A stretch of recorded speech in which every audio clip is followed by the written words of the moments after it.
మీరేమీ అనుకోకపోతే మీరు నాతో పాటు రండి, మా ఇంటికి వెళ్దాం.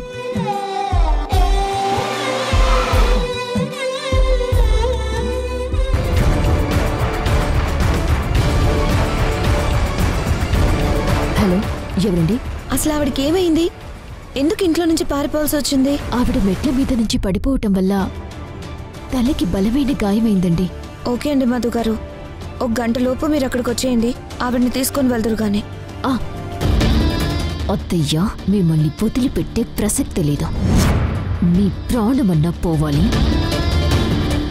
లేదా ప్రాణమున్న జీవోత్సవంలా అయినా పడుండాలి. బాబా, నీకొక విషయం చెప్పాలి. పాపం ఓ పెద్దావిడ చాలా బాధపడుతుంది. ఆవిడికి నీ హెల్ప్ కావాలి బావా. మనసంతా నువ్వే రాత్రి 8:30 నీ ఈటీవీలో.